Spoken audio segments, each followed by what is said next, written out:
رئیس آج جہاں بھی ہوگا کافی مطمئن ہوگا اور خوش ہوگا. اس کی وجہ یہ ہے کہ جن دو لوگوں نے اس کو موت کے گھاٹ اتارا, اس کو بے دردی کے ساتھ قتل کیا, اس کی لاش کو جلا دیا, اس کے گھر والوں کے ساتھ اتنا بڑا ظلم کیا کہ بھائی وہ اپنے بچے کی نہ آخری رسومات ادا کر سکے نہ اس کا آخری دیدار کر سکے, آج وہ جہاں ہوگا خوش ہوگا. اس کی وجہ یہ کہ وہ دونوں کردار مرکزی ملزمان ایک دوسرے سے ہمیشہ کے لیے علیحدہ ہو.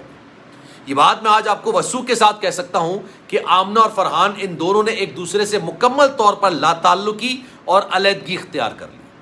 فرحان نے آمنہ سے بالکل علیحدگی اختیار کر لی, اور اس کو آپ اگر طلاق کا لفظ کہنا چاہیں تو زیادہ بہتر ہو جائے, لیکن میں طلاق کا لفظ کسی کے لیے اتنا خاص استعمال کرتا نہیں ہوں. لیکن پھر بھی جو اس وقت خبریں نکل کر سامنے آ رہی ہیں, ان دونوں نے اپنے وکلا بھی الگ کر لیا. آمنہ کی ایک بہن ہے جو کہ ہم شکل بہن ہے, نہ صرف چہرہ ملتا ہے بلکہ ہائٹ وائٹ باڈی سٹرکچر تمام چیزیں دونوں کی ملتی ہیں. پہچاننا تھوڑا مشکل ہو جاتا ہے کہ اس میں سے آمنہ کون اور اس کی بہن.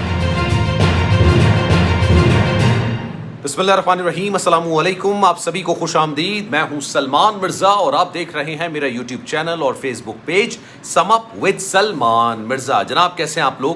میں امید کرتا ہوں آپ جہاں ہوں خیر و عافیت سے ہوں, صحت مند ہوں اور تندرست ہوں. اور یہ ویڈیو دیکھنے کے لیے آپ سبھی نے وقت نکالا ہے. ویڈیو کے آغاز میں تہہ دل سے آپ سبھی کا میں شکریہ ادا کرتا ہوں. جناب ڈیلیوری بوائے قتل کیس میں رئیس آج جہاں بھی ہوگا بڑا خوش ہوگا.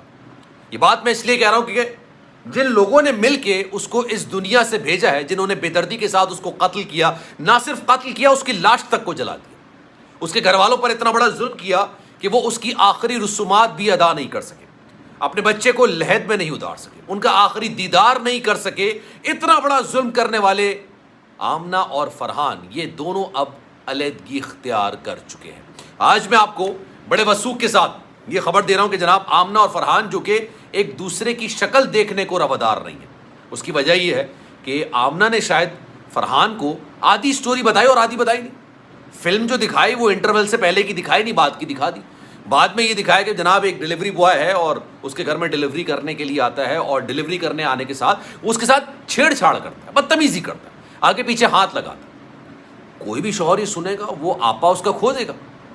اس کو نہیں سمجھ آئے گا کہ بھائی میں یہ میری بیوی کے ساتھ بدتمیزی کیوں کر رہا ہے. اور آبویسلی پھر وہ تیش میں آئے گا, اور تیش میں آ کے کوئی ایسا قدم اٹھائے گا جس کو جسٹیفائی نہیں کیا جا سکتا. جو فرحان نے کیا اس کو کسی طور پر جسٹیفائی نہیں کیا جا سکتا, لیکن وہ ایکسپیکٹڈ تھا عمل. ایک جاہل سے آپ اسی طریقے کی امید کر سکتے ہیں کہ بھائی وہ کوئی جاہلانہ حرکت ہی کرے گا. اور پھر فرحان نے رئیس کو گھر بلایا, گھر بلانے کے بعد اس کے مار پیٹ کی, اس کی ایک ویڈیو بنائی, اور ویڈیو بنانے کے بعد اس کو بے دردی کے ساتھ قتل کر دیا. یہ فرحان وہی شخص ہے جو مونچھوں کو تاؤ دے کے یہ بات بولتا تھا, میں جب مار رہا تھا نا تو فارغ ہو گیا تھا. میں نے جب مارا تو میں نے دیکھا وہ فارغ ہو چکا ہے, کیونکہ اس کے منہ پر کپڑا چڑھا ہوا تھا. 2 ٹی شرٹیں پہنی ہوئی تھی, شاید ایک ٹی شرٹ تھی اس کے اندر کچھ اس نے انر پہنا ہوا ہوگا. اب اس فرحان نے یہ بات کنفیس میں بولی تھی کہ بھائی میں نے اس کی ٹی شرٹ نکال کے اس کے منہ پر ڈال دی تھی, آدھی ٹی شرٹ اس کے منہ پر ڈال دی تھی, اس کے منہ سے خون نکل رہا تھا. اور اس کے بعد میں اس کی لاش کو لے کے گیا, میں نے اس کی لاش کو جا کے جلا دیا. جلانے کے بعد میں چھوڑ کر آ کے یہ سارے منظر کو باقاعدہ سے ایک CCTV کیمرے نے اپنی آنکھ کے اندر سیو کر لیا تھا. جب یہ رئیس کی لاش کو لے جایا جا رہا تھا تب رئیس کی لاش پیچھے رکھی ہوئی تھی گاڑی میں, آمنہ وہاں بیٹھی ہوئی تھی, آگے گاڑی فرحان چلا رہا تھا, اور فرحان کی جو بڑی بیٹی ہے حیرت انگیز طور پر وہ بھی اس گاڑی کے اندر موجود ہے. اب آپ سوال کریں گے کہ یار یہ کیسے ہو سکتا ہے, ایک لاش کو جلانے کے لیے لے جا رہا ہے, بلکہ جلانا تو بعد میں سوچا نا انہوں نے, پہلے تو سوچا تھا صرف چھٹکارا حاصل کرنا ہے, کہاں پھینکیں, کدھر جلائیں, کدھر دفنائیں.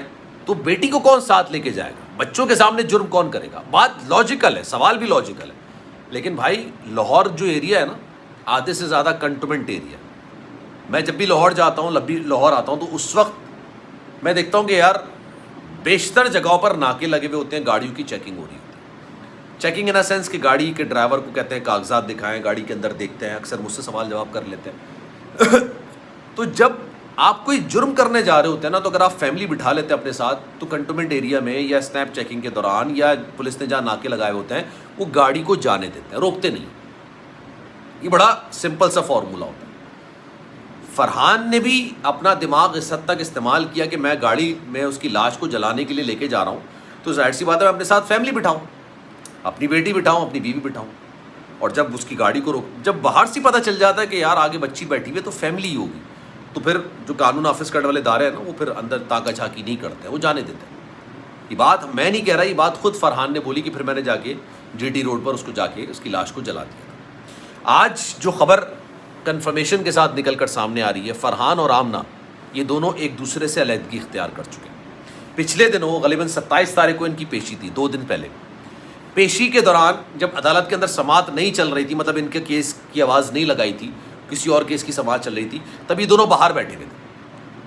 آمنہ کی ایک ہم شکل بہن ہے, مطلب ملتی جلتی ہے کافی زیادہ, مطلب لوگ یہ حیران ہو رہے تھے کہ ٹوئنز ہے, حد سے زیادہ ملتی جلتی ہے. مطلب آپ سمجھ لیں کہ نہ صرف چہرہ ملتا ہے, باڈی سٹرکچر بھی کافی حد تک مل رہا ہوتا ہے, پہچاننا تھوڑا مشکل ہو جائے. وہ بھی آئی ہوئی تھی اور وہ اپنے بہنوئی سے ذرا سی بات نہیں کر رہی. فرحان کے گھر والے آمنہ سے سوال جواب یا بات کرنا, دعا سلام کرنا روادار نہیں تھے. اور اس کی وجہ یہ کہ فرحان کے گھر والوں کا بڑا کلیئر موقف ہے, بڑا کلیئر موقف ہے کہ یار ایک عورت جس کو ہم عزت بنا کے اپنے گھر لے کر آئے, پہلے تو اس نے اس عزت کو بیچ چوراہے پہ جا کے نیلام کیا. نہ صرف اپنی عزت کو نیلام کیا بلکہ ہم سب کے گھر کی عزت کو نیلام کر دیا. اور اس کے بعد جس شخص نے اس کے ساتھ نکاح کیا, اس سے ساتھ شادی کی. آپ یہ سوچئے بیوی کا نا بڑا کردار ہوتا ہے, بہت احکامات ہیں بیوی کے لیے اسلام اپنے شوہر کی طرف. اس نے اپنے شوہر کو سلاخوں کے پیچھے لا کے کھڑا کر دیا, اور نہ صرف اپنے شوہر کو سلاخوں کے پیچھے کھڑا کیا, اپنے بچوں کو رسوا کر دیا, بے آبرو کر دیا پورے گھر. اب اندازہ لگائیے اس بات کا, آپ سوچئے اس بات سے کہ یہ کتنی خوفناک اور خطرناک چیز ہوتی ہے. فرحان کے گھر والوں نے بولا کہ بھائی خدا کو مانو یار, یہ عورت کا کتنا ڈیفینڈ کرو, کیونکہ فرحان کے والد اکثر و بیشتر یہ بات بولتے تھے کہ تمہاری بیوی کا جو رویہ ہے, یہ جو باڈی لینگویج ہے, یہ گھر میں جس طرح کا طریقہ کار ہے وہ درست نہیں ہے. اچھا, فرحان شاید اس چیز کو نگلیکٹ کر دیا کرتا تھا. ایک اطلاع یہ بھی ہے کہ فرحان کو اپنے بچوں تک سے بڑی الجھن ہونی شروع ہو گئی ہے. اس کو جب عورت ایک دفعہ مطلب آپ سمجھ لیں دھوکہ دے دے تو پھر اس پر کوئی بھروسہ کر نہیں پاتا. سب سے بڑا مسئلہ ہے کہ بھروسہ ہو نہیں پاتا. خیر جناب, اس بارے میں آپ کی رائے کیا ہے؟ میں چاہوں گا کہ کامنٹ سیکشن میں اپنی رائے کا اظہار ضرور کیجیے. سلمان مرزا کو دیجیے اجازت. زندگی رہی, صحت رہی, آپ کی دعائیں رہیں تو انشاءاللہ آپ سے پھر ملاقات ہوگی. جانے سے پہلے گزارش, اگر آپ نے چینل سبسکرائب نہیں کیا سلمان مرزا آفیشیل, میرے یوٹیوب چینل کو سبسکرائب ضرور کریں, بیل آئیکن ضرور دبائیں. اپنا بہت خیال رکھیے گا. انشاءاللہ زندگی رہی, صحت رہی, آپ کی دعائیں رہیں تو انشاءاللہ اگلی ویڈیو میں آپ سے پھر ملاقات ہوگی. خیال رکھیے گا اپنا. اللہ حافظ.